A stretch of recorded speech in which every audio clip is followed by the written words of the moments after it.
आचार्य चाणक्य कहते हैं, इंसान की सबसे बड़ी हार तब नहीं होती जब वह किसी लड़ाई में हार जाता है।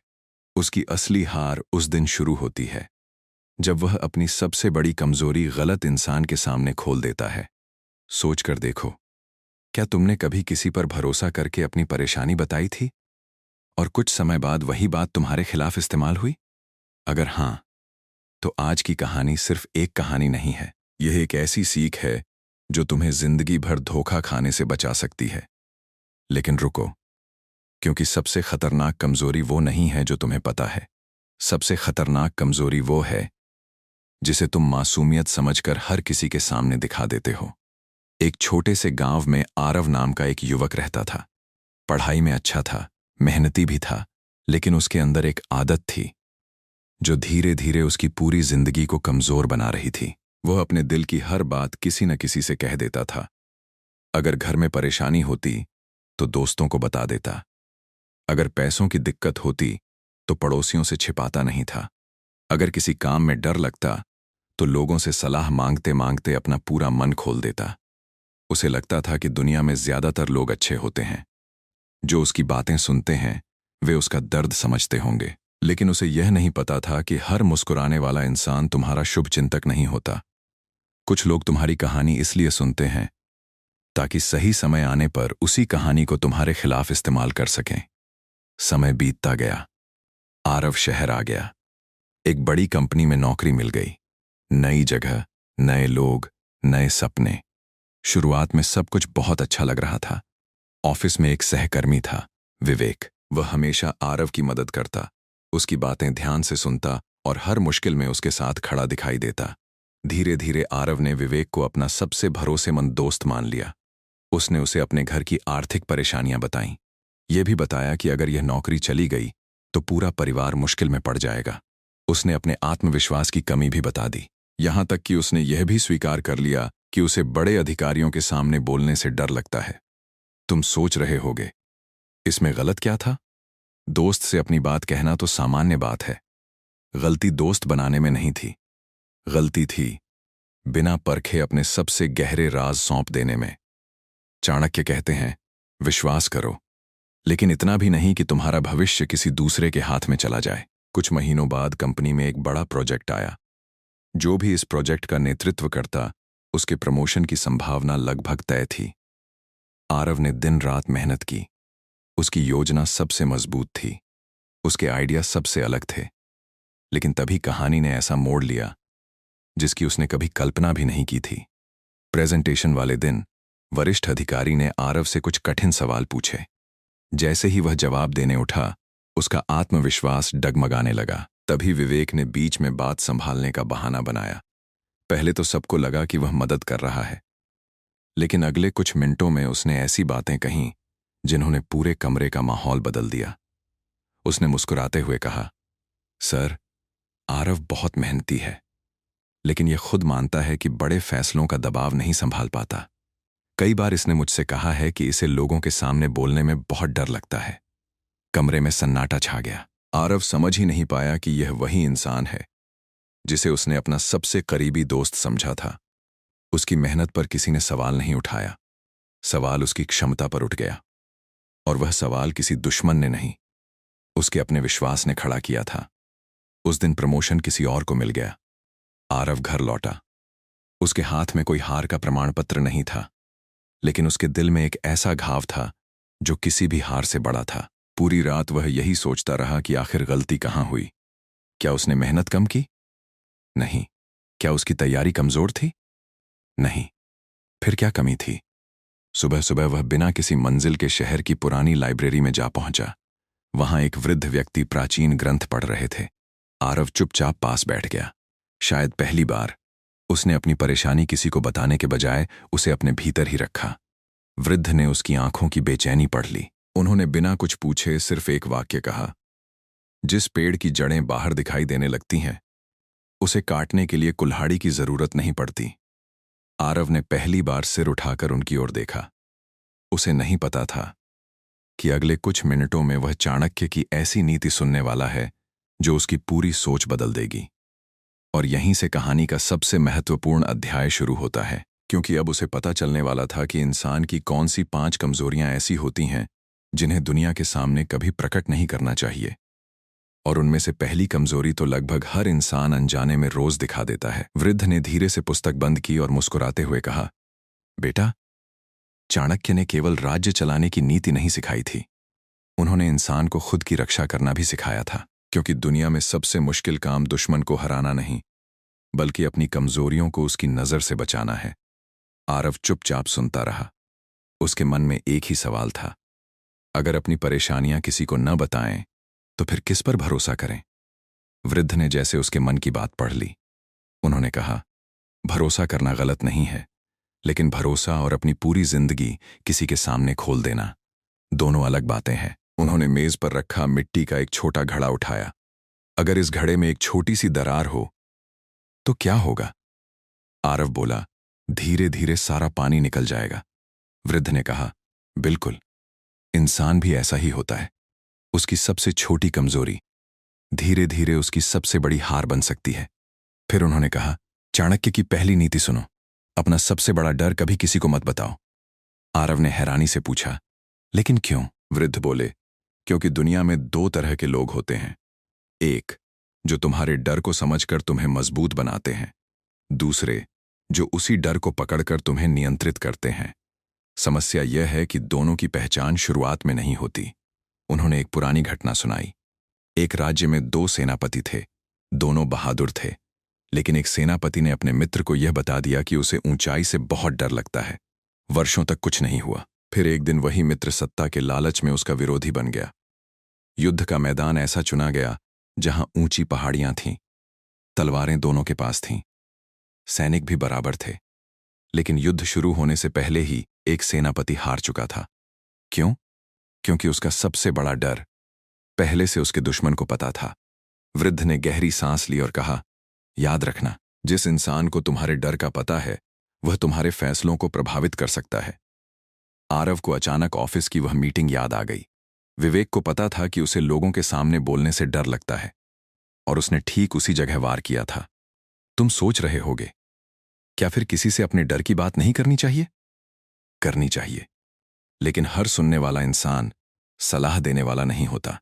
कुछ लोग सिर्फ जानकारी इकट्ठा करते हैं और सही समय आने पर वही जानकारी हथियार बन जाती है। वृद्ध ने आगे कहा, अब दूसरी कमजोरी सुनो, अपनी आर्थिक मजबूरी कभी सार्वजनिक मत करो। आरव चौंक गया। उसे याद आया कि उसने पूरे ऑफिस में कई बार कहा था कि उसके घर की हालत ठीक नहीं है। वृद्ध बोले, गरीबी शर्म की बात नहीं है, संघर्ष भी शर्म की बात नहीं है, लेकिन हर किसी को अपनी मजबूरी बता देना यह बुद्धिमानी नहीं है। उन्होंने समझाया, जब लोगों को पता चल जाता है कि तुम्हें इस नौकरी की बहुत जरूरत है, तब कुछ लोग तुम्हारी मेहनत की कीमत नहीं देखते, वे तुम्हारी मजबूरी देखते हैं। और जहां मजबूरी दिखाई देती है वहां सम्मान धीरे धीरे कम होने लगता है। उन्होंने एक व्यापारी की कहानी सुनाई। एक व्यापारी हमेशा ग्राहकों से कहता था, अगर आज सामान नहीं बिका तो मेरा परिवार भूखा रह जाएगा। शुरुआत में लोगों को उस पर दया आई, लेकिन कुछ समय बाद लोग उसी दया का फायदा उठाने लगे। वे कहते, कीमत कम कर दो, तुम्हें तो बेचने की मजबूरी है। धीरे धीरे उसका व्यापार खत्म होने लगा। उसी बाजार में एक दूसरा व्यापारी था। उसके हालात उससे भी खराब थे, लेकिन उसने कभी अपनी मजबूरी को बाजार में नहीं बेचा।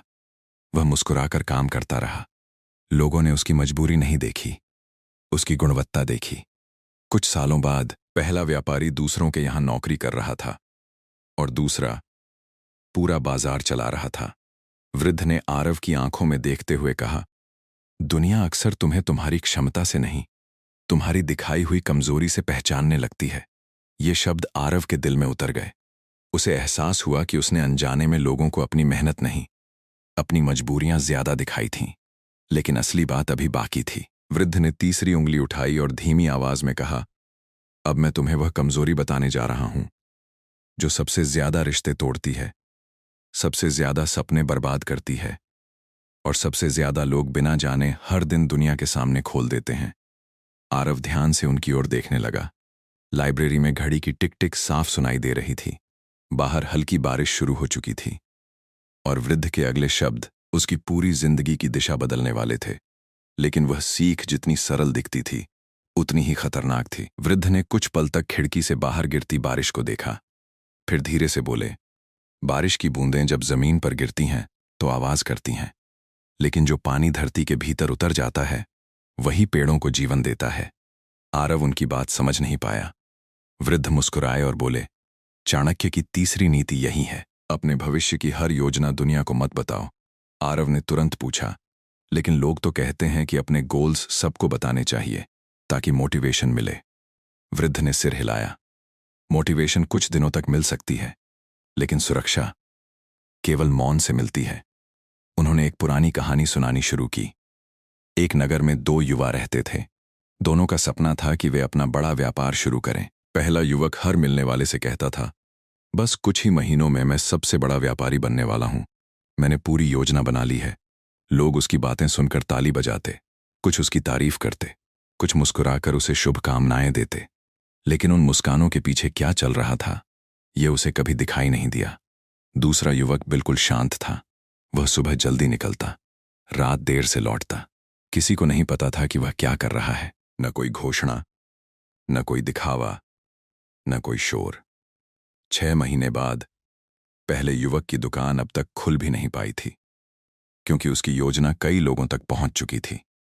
किसी ने उसका आइडिया पहले ही लागू कर दिया, किसी ने उसके निवेशक को अपनी तरफ कर लिया, और कुछ लोगों ने उसके बारे में ऐसी अफवाहें फैला दी कि उसका आत्मविश्वास ही टूट गया। उधर दूसरे युवक ने अचानक पूरे शहर में अपनी पहली दुकान खोली। लोग हैरान रह गए। किसी को अंदाजा भी नहीं था कि वह इतनी दूर पहुंच चुका है। वृद्ध ने कहा, याद रखना बेटा, बीज जब तक मिट्टी के अंदर छिपा रहता है तब तक सुरक्षित रहता है।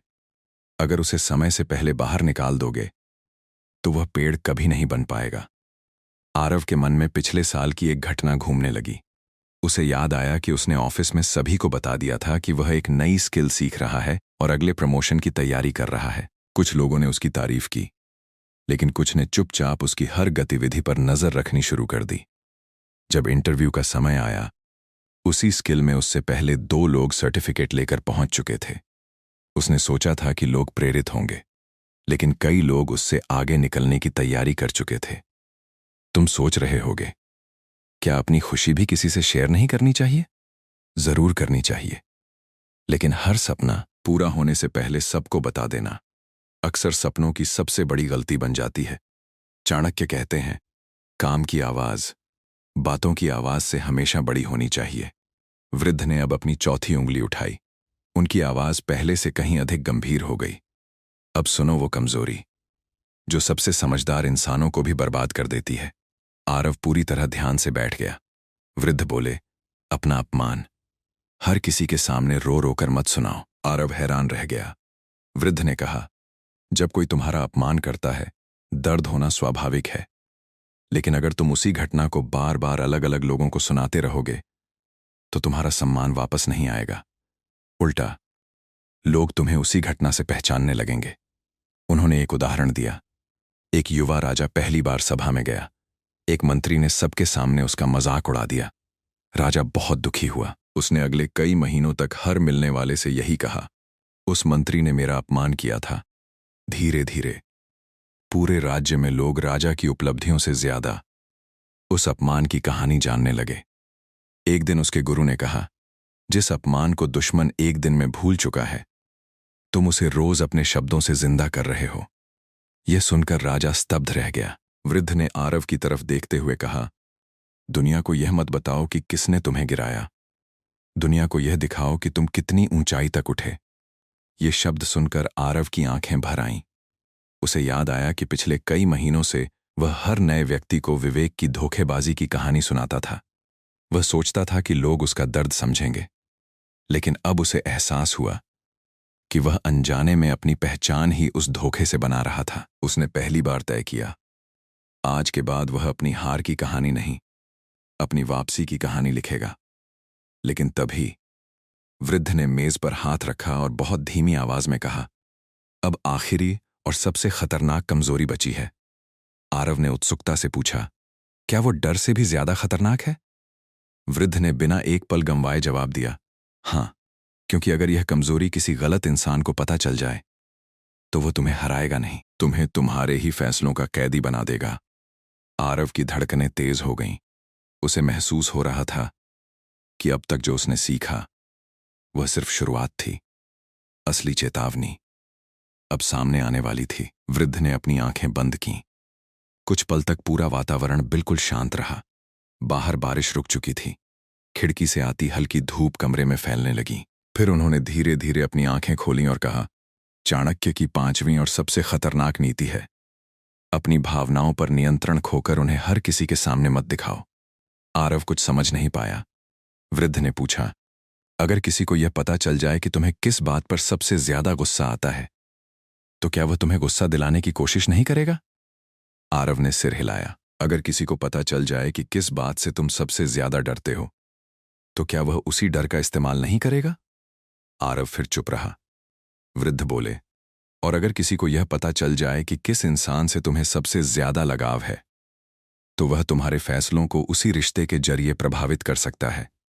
उन्होंने कहा, जिस इंसान की भावनाएं उसके चेहरे पर हर समय लिखी रहती हैं, उसकी चाल पढ़ना बहुत आसान हो जाता है। फिर उन्होंने एक आखिरी कथा सुनाई। एक राज्य में एक युवा राजकुमार था। वह बहादुर था, ईमानदार था, लेकिन एक कमी थी, उसे गुस्सा बहुत जल्दी आता था। दुश्मन राज्य के जासूसों ने महीनों तक उसे देखा। उन्होंने उसकी सेना नहीं गिनी, उसके हथियार नहीं देखे। उन्होंने सिर्फ एक बात समझी, राजकुमार कब अपना धैर्य खोता है। युद्ध का दिन आया। दुश्मन ने हमला करने से पहले उसके बारे में झूठी बातें फैलानी शुरू कर दी। राजकुमार क्रोध में अंधा हो गया। उसने बिना योजना के अपनी सेना आगे बढ़ा दी। कुछ ही घंटों में जिस युद्ध को वह आसानी से जीत सकता था, उसी में उसे भारी नुकसान उठाना पड़ा। वृद्ध ने गहरी आवाज में कहा, याद रखना, जिसने तुम्हारी भावनाओं पर नियंत्रण पा लिया, उसे तुम पर विजय पाने के लिए हथियारों की जरूरत नहीं पड़ती। ये शब्द सुनकर आरव की आंखों के सामने जैसे उसकी पूरी जिंदगी घूम गई। उसे एहसास हुआ, विवेक ने केवल उसके राज नहीं जाने थे, उसने उसकी सोच पढ़ ली थी, उसकी घबराहट समझ ली थी, उसकी भावनाओं को पहचान लिया था, और सही समय पर उन्हीं भावनाओं का इस्तेमाल उसके खिलाफ कर दिया था। उस दिन पहली बार आरव ने किसी और को दोष देना बंद कर दिया।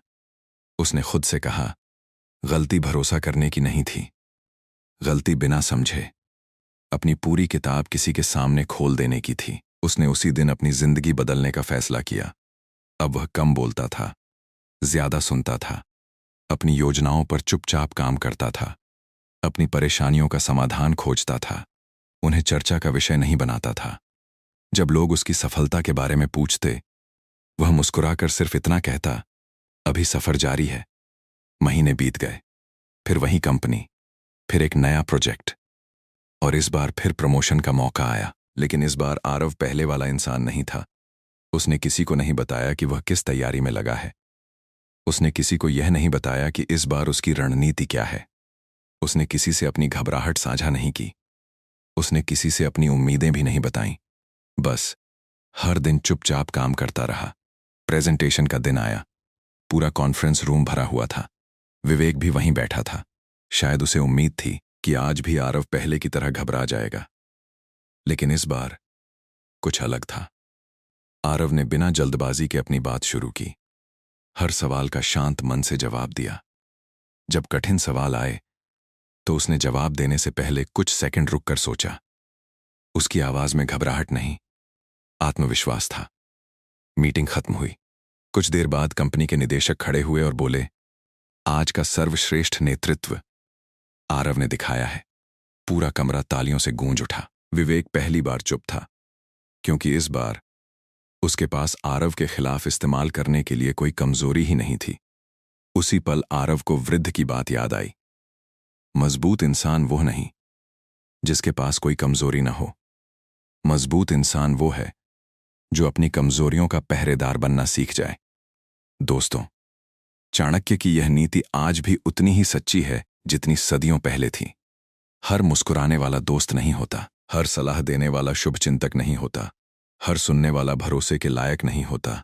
इसलिए अपने डर को अपनी ताकत बनाओ, अपनी मजबूरी को अपनी मेहनत से छिपाओ, अपने सपनों को परिणाम आने तक सुरक्षित रखो। अपने अपमान का जवाब शब्दों से नहीं, उपलब्धियों से दो। और सबसे बढ़कर अपनी भावनाओं के मालिक बनो, उनके गुलाम नहीं। याद रखना, दुनिया तुम्हारी कमजोरियों का सम्मान नहीं करती। दुनिया उस इंसान का सम्मान करती है जिसने अपनी कमजोरियों पर जीत हासिल कर ली हो। अगर आज की यह सीख तुम्हारे दिल तक पहुंची है तो इसे सिर्फ सुनकर मत छोड़ना, क्योंकि एक सही नीति सालों की ठोकरों से बचा सकती है। और कभी-कभी तुम्हारी सबसे बड़ी जीत सिर्फ इस बात पर निर्भर करती है कि तुम अपनी कौन सी बात दुनिया से छिपा कर रखते हो।